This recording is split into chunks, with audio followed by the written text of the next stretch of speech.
बिस्मिल्लाहिर्रहमानिर्रहीम।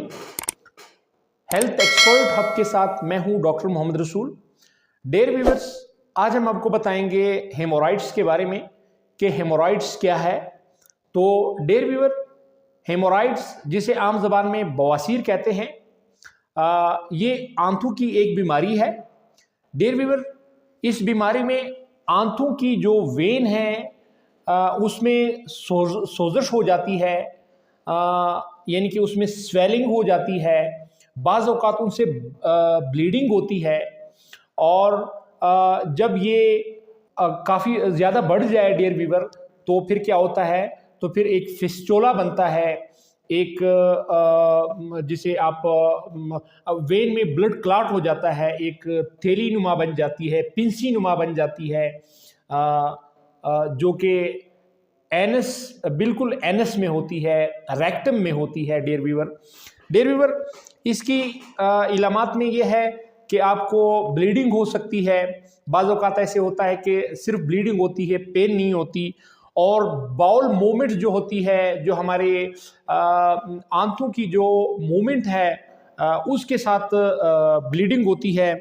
और बाज़ औक़ात इसमें इचिंग यानी कि ख़ारिश होती है, और बाज़ औक़ात पेन होती है डियर वीवर।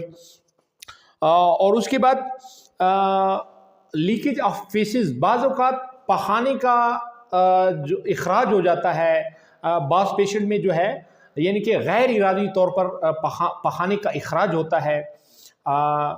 और उसके बाद कुछ पेशेंट में डियर वीवर एनएस के इर्द गिर्द जो है स्वेलिंग होती है। बाज़ औक़ात ये जो पाइल्स मोके होते हैं, ये जो इन्फ्लेम्ड वेन्स होती हैं, यानी कि जो वेन्स में इन्फ्लेमेशन होती है, जो स्वेलिंग होती है, उससे जो है अक्सर ब्लड निकलती रहती है डियर वीवर। उसके बाद डियर वीवर, ये किस वजह से होती है ये हम आपको बताएंगे। तो डियर वीवर, इसकी ये अक्सर कॉन्स्टिपेशन की वजह से होती है। जब पेशेंट को ज़्यादा कॉन्स्टिपेशन हो, तो जो इंटेस्टाइन की वेन है उन पर प्रेशर बढ़ता है, और उन वेन्स में ब्लड क्लॉट हो जाती है। तो जो लोग ज़्यादा अरसे तक, सालों तक, महीनों तक कब्ज़ जिनको रहता है, उनको डियर वीवर हेमोराइड्स होता है। और ये क्रॉनिक डायरिया की वजह से भी होता है। बाज़ औक़ात जब डायरिया जो है काफ़ी अरसे तक किसी पेशेंट को रहे। और उसके बाद डियर वीवर, चूँकि प्रेगनेंसी में कॉन्स्टिपेशन का मसला ज़्यादा होता है, अक्सर प्रेग्नेंट वुमेन्स को भी ये हो जाता है। और एनल इंटरकोर्स की वजह से भी डियर वीवर ये होता है। लो फाइबर डाइट की वजह से होता है। जो लोग सब्जियों का इस्तेमाल कम करते हैं, या बिल्कुल नहीं करते, या कम करते हैं, और उसके बाद जो लोग फ्रूट्स का इस्तेमाल नहीं करते, जो लोग फाइबर मतलब है ऐसी ग़िज़ाएँ जिसमें फ़ाइबर होता है वो कम लेते हैं, उन पेशेंट्स को ये होता है। उसके बाद इसकी कुछ कॉम्प्लिकेशन है डियर वीवर, यानी कि ये बवासीर तो वैसे ज़्यादा ख़तरनाक नहीं है, लेकिन बाज़ औक़ात ब्लीडिंग ज़्यादा होने की वजह से पेशेंट को एनीमिया हो सकता है डियर वीवर। और एनीमिया चूँकि डेंजरस है, इसके साथ कुछ भी हो सकता है। अब आते हैं इसकी मेडिकेशन की तरफ, यानी कि इसके इलाज की तरफ। तो dear viewer, first of all haemorrhoids की 4 स्टेज होती हैं। पहली जो 2 स्टेज हैं वो माइल्ड स्टेज होती हैं, यानी कि मामूली होती हैं। उसमें अगर थोड़ी बहुत अपनी डाइट का, खुराक का ख्याल किया जाए, अपनी खुराक में ऐसी मतलब है ग़िज़ा ली जाए जिससे कब्ज़ ख़त्म हो, मतलब है फाइबर रिच फूड ली जाए। और उसके बाद मामूली सी कोई लैक्सेटिव अगर कोई मरीज़ इसके साथ ले, यानी कि कब्ज़ के लिए मेडिसिन कोई भी ले। और थोड़ी सी मतलब है मेडिसिन, एक क्रीम आती है ट्रोनोलेन के नाम से, हेडेंसा के नाम से, अगर वो क्रीम इस पे लगाई जाए, इन इन्फ्लेम्ड वेन्स पर लगाई जाए, तो ये जो मामूली हेमोराइड है ये क्योर हो सकती है। उसके बाद थर्ड स्टेज पे अगर खुदा न खास्ता हेमोराइड चली जाती है ये डिजीज़, तो उसके लिए फिर मुख्तलिफ मेडिकेशन है डियर वीवर। एक प्रोसीजर है इसके लिए, रबर बैंड लाइगेशन। इसमें डियर व्यूअर क्या जो सर्जन होता है वो आपके जो मोके होते हैं, आपकी जो इन्फ्लेम्ड वेन्स होती हैं, उनकी गिर्द एक रबर बैंड कर देता है, जिसमें ब्लड सर्कुलेशन रुक जाती है और क्या होता है, हेमोराइड्स क्योर हो जाती है।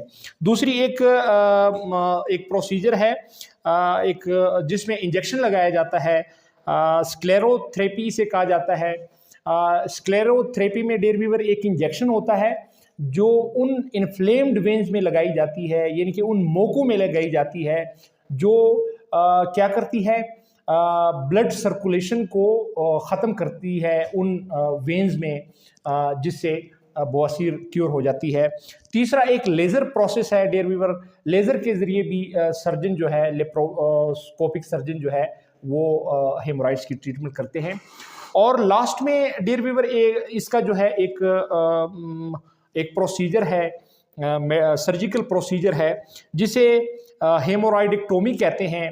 यानी कि ये सर्जन करता है हेमोराइड्स की सर्जिकल तरीके से, यानी कि रिमूवल, जो पाइल्स होते हैं, जो इन्फ्लेम्ड वेन्स होती है, उसे क्या करता है सर्जन, उसे एनेस्थीसिया देकर उसे काट लेता है, रिमूव कर लेता है वो जो पाइल्स होती है, वो जो मोके होते हैं, वो जो इन्फ्लेम्ड वेन्स होती है।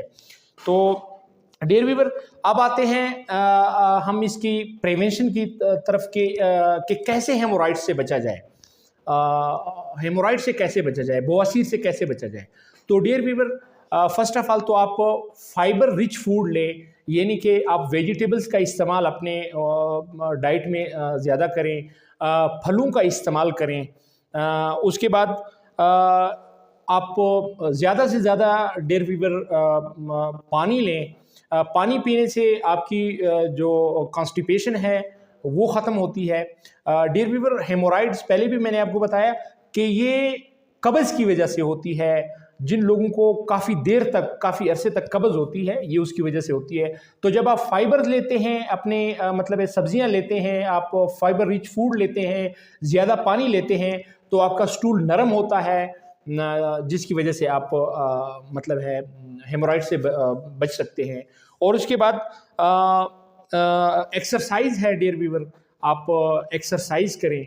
एक्सरसाइज से क्या होता है, जो हमारी इंटेस्टाइन की जो मूवमेंट होती है, मतलब है वो ज़्यादा होती है एक्सरसाइज से, और कॉन्स्टिपेशन ख़त्म होती है।